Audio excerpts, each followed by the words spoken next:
so let's go talk about robotics, shall we? Let's talk about robots. Well, the time has come for robots. Robots have the benefit of being able to interact with the physical world and do things that otherwise digital information cannot. We know very clearly that the world has severe shortage of human laborers, human workers. By the end of this decade, the world is going to be at least 50 million workers short. We'd be more than delighted to pay them each $50,000 to come to work. We're probably going to have to pay robots $50,000 a year to come to work. And so this is going to be a very, very large industry. There are all kinds of robotic systems. Your infrastructure will be robotic. Billions of cameras in warehouses and factories, 10, 20 million factories around the world. Every car is already a robot, as I mentioned earlier, and then now we're building general robots. Let me show you how we're doing that.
Physical AI and robotics are moving so fast.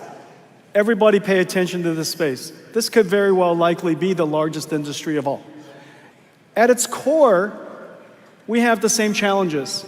As I mentioned before, there are three that we focus on. They are rather systematic.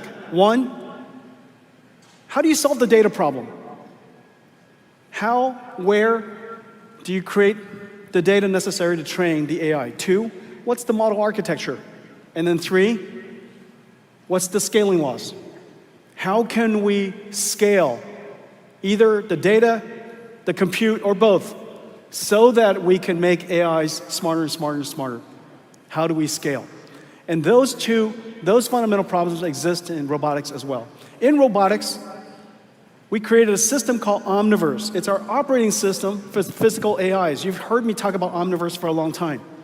We added two technologies to it. Today I'm going to show you two things. One of them is so that we could scale AI with generative capabilities. A generative model that understands the physical world. We call it Cosmos. Using Omniverse to condition Cosmos and using Cosmos to generate an infinite number of environments allows us to create data that is grounded, controlled by us, and yet be systematically infinite at the same time. Okay, so you see Omniverse, we use candy colors to give you an example of us controlling the robot in the scenario perfectly, and yet Cosmos can create all these virtual environments. The second thing, just as we were talking about earlier, one of the incredible scaling capabilities of language models today is reinforcement learning, verifiable rewards. The question is, what's the verifiable rewards in robotics? And as we know very well, it's the laws of physics. Verifiable physics rewards. And so we need an incredible physics engine. Well, most physics engines have been designed for a variety of reasons. They could be designed because we want to use it for large machineries, or maybe we design it for virtual worlds, video games and such. But we need a physics engine that is designed for very fine-grained, rigid and soft bodies, designed for being able to train tactile feedback and fine motor skills and actuator controls. We need it to be GPU accelerated so that these virtual worlds could live in super linear time, super real time, and train these AI models incredibly fast. And we need it to be integrated harmoniously into a framework that is used by roboticists all over the world, Mujoko. And so today we're announcing something really, really special. It is a partnership of three companies: DeepMind, Disney Research, and NVIDIA, and we call it Newton. Let's take a look at Newton.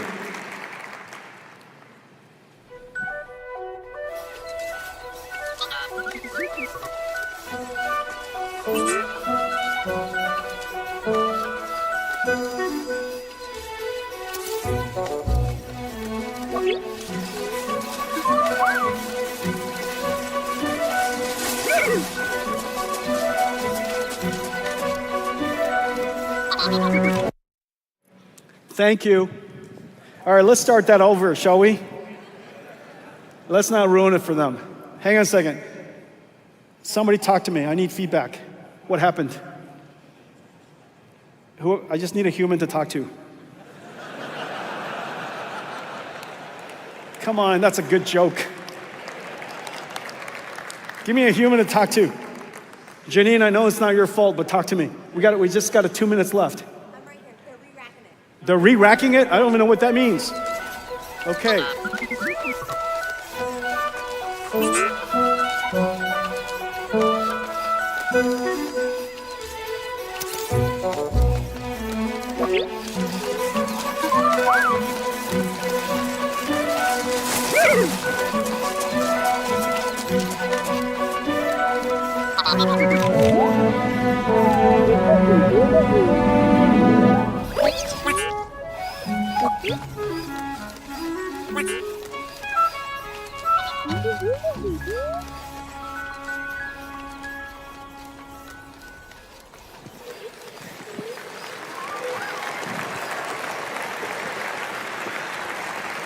Tell me that wasn't amazing.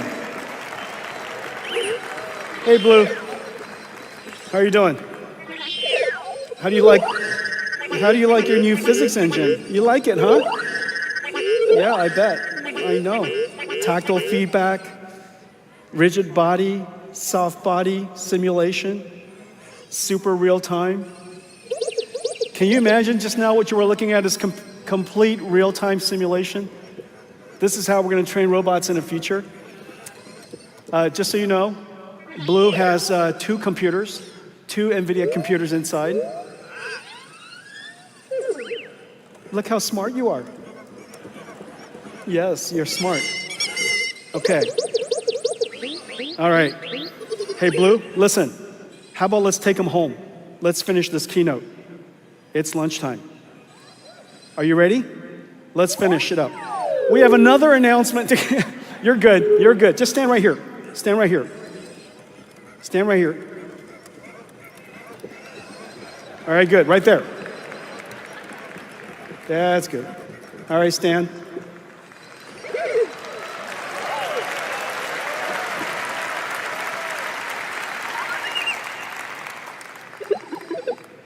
Okay, we have another amazing news. I told you the progress of our robotics has been making enormous progress. And today we're announcing that Groot N1 is open sourced.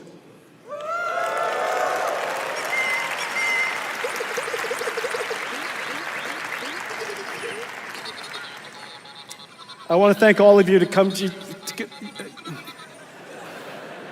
let's wrap up. I want to thank all of you for coming to GTC. We talked about several things. One, Blackwell is in full production, and the ramp is incredible.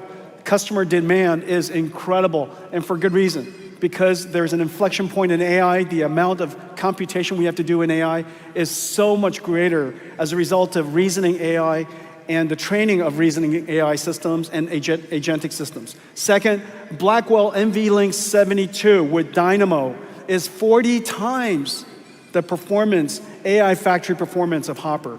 And inference is going to be one of the most important workloads in the next decade as we scale out AI. Third, we have an